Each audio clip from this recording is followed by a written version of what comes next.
Salut tout le monde, nouvelle vidéo, retour à la bourse après un séjour de malade au Japon. Mais il faut bien reprendre les affaires, hein, le train de l'oseille, faire fructifier son pognon. On est là. Je suis en train de tester la nouvelle version de Pro Real Time, c'est la V12. Alors, d'habitude, j'utilisais la version web, la version bêta. Et en fait, juste avec un compte gratuit, vous pouvez utiliser Pro Real Time de manière complète, comme vous voyez en haut de l'écran. Donc du coup j'ai testé et je voulais analyser quelques valeurs avec vous. Donc là je commence par Stellantis et donc quand on clique sur Stellantis ça m'affiche ça. Donc j'essaie de comprendre avec vous à quoi ça sert. Donc là je pense que c'était la hausse, vous voyez, de juin à juillet, ben, vous voyez elle est montée jusqu'à 22% et ainsi de suite. Vous voyez qu'il y avait un canal haussier de long terme, là, c'est sur une année, là, entre juin 2023 et juin 2024, donc maintenant.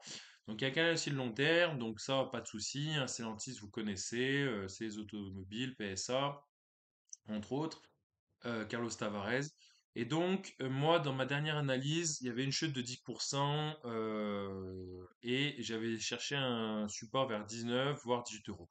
Sur Internet, il faut savoir qu'il y en a qui parlent de 15 euros de support. Alors moi, en voyant ces chiffres-là, comme vous voyez actuellement, moi, clairement, je distingue un support. Alors, je ne sais pas si on peut le tracer ici, mais moi, je suis, voilà, il y a un support, voilà, ici, clairement, vous voyez, 17,96, 18 euros.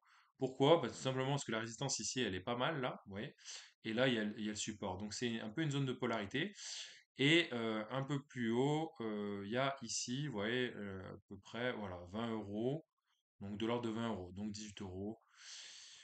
Donc rien de bien sorcier. Voilà les volumes en dessous comme d'hab.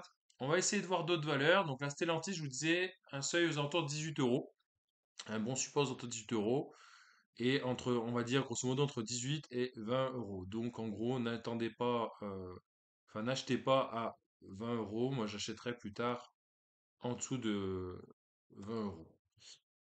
Michelin. Michelin, voilà, c'est une valeur que j'aimerais bien avoir en portefeuille, mais j'aimerais avoir un bon point d'entrée. J'en ai déjà loupé pas mal, notamment celui de octobre 2023. Vous voyez, voilà, octobre-novembre, où à 27,50, c'était pas mal de rentrée. Maintenant, elle est aux alentours de 37 euros.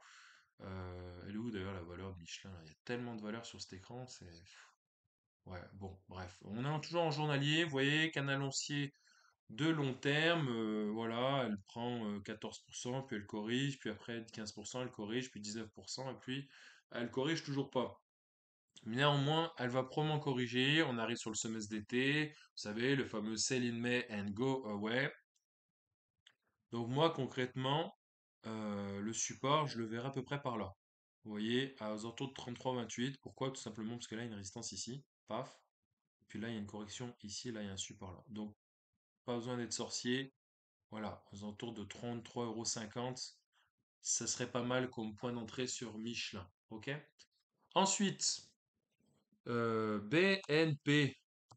Ah, je fais que des valeurs que j'adore, hein, vous ne cherchez pas à comprendre. C'est le CAC 40. Valeur populaire, valeur sympa. Et puis si t'es pas content, bah t'as qu'à le dire en commentaire. Non, je déconne. On est là pour se détendre, voilà, de faire de l'analyse technique sympa, de manière un peu didactique. Et on va s'amuser avec Pro Time justement. Donc BNP, grosse hausse, voilà, il y a eu plus de 25% de hausse ces derniers temps. Voilà, détachement du dividende de 4,60 €, d'où la correction de 72 à, qu'on appelle ça, à 67. Donc là, vous voyez, si on prend ce canal haussier, eh ben, il faudrait qu'il y ait une correction. C'est une valeur que j'observais qui aime pas mal évoluer dans un trading range, sauf là, ben là, les derniers jours et mois nous ont donné tort, hein, il n'y a pas ce trading range.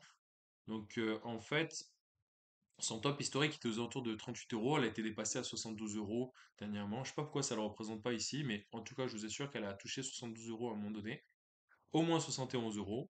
Donc là, le prochain support, là où ce serait bien de rentrer, parce que vous allez voir, il y aura une correction sur tous les marchés, sur la plupart des valeurs, hein. La baisse des taux de la Fed n'ayant toujours pas lieu, donc voilà.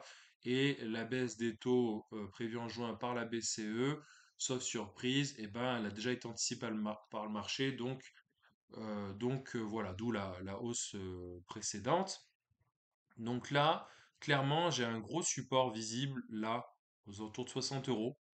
Dites-moi en commentaire ce que vous en pensez, mais clairement là, c'est le premier truc qui me saute aux yeux, 60 euros, et un autre aux alentours de 63 euros. Mais je serais pas surpris qu'elle reste à 60 euros. Elle a toujours oscillé, voilà, dernièrement entre 53 et 63 euros. Donc là, ça m'étonnerait pas qu'elle perde presque 10 euros. Voilà, je suis rentré sur le titre à 55, je suis ressorti à 63, c'était un peu trop tôt. Donc vous voyez, c'était à peu près par là. Et finalement, elle a continué de monter. C'est pas grave, j'ai empoché ma plus-value. Voilà, donc je suis pas du tout perdant. Clairement, moi, j'attendrai de retourner vers les 60 euros sur cette belle valeur.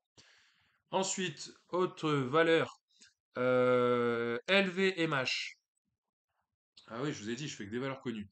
Donc là, LVMH en ce moment, c'est pas top, elle corrige pas mal. Mais bon, moi j'en ai déjà plein en portefeuille, donc du coup, enfin plein. J'en ai pas mal en portefeuille, c'est le plus gros de mon portefeuille. Moi je suis rentré à 674, donc je suis tranquille pour longtemps, sachant qu'elle génère des dividendes pas élevés, mais de l'ordre de 12 ou 13 euros, je sais plus. Bon, 674, vous n'allez pas attendre 674, clairement elle y reviendra probablement pas. Donc là, il faut rechercher, voilà. Là, je vois clairement ce qui me saute aux yeux, c'est ça. 747,8. Voilà, pourquoi? Parce que là, la résidence, elle est là. Et le support dernier, il est là. Donc ça m'étonnerait pas qu'elle rebondisse. Vous voyez, en plus, il y a du rouge et là, ça redevient un petit peu vert. Et si on dézoome un peu, voilà, c'est une tendance sociale long terme, hein. Voilà, son plus haut historique, c'était autour de 902. Je sais pas pourquoi ça m'affiche avant. Normalement, c'est 902, hein. Alors peut-être le all-time high, c'est 902 en mars 2000, en mai 2023. Bon, c'est pas grave. En tout cas, moi, je vous dis, Nvidia allait atteindre les 1000, elle a dépassé les 1000, elle a atteint 1003, il me semble. Et ben LVMH, ça va être pareil. Elle est là depuis plus longtemps qu'Nvidia. C'est une valeur sûre. J'étais au Japon, j'ai vu des buildings Louis Vuitton, Chanel, etc. Je me fais pas du tout de soucis pour le luxe. Hein, Bernard Arnault, troisième plus grosse fortune au monde, si ce n'est pas le deuxième avec Jeff Bezos et Elon Musk. Ils sont en train de se partager le trio gagnant. Et en plus, Bernard Arnault, il a au moins 75 marques via LVMH et puis toute sa famille elle est bien placée, que ce soit dans l'horlogerie, la maroquinerie, ils sont même en train de faire une plateforme de divertissement type streaming, là il y a un de ses fils qui est là-dedans il me semble. Donc clairement je suis pas inquiet pour Louis Vuitton, Mouette Hennessy. C'est déjà la fin de cette vidéo. N'hésite pas à t'abonner, à liker, t'abonner en bas à droite de ton écran. Et puis je te dis à bientôt pour une nouvelle vidéo. Ciao ciao.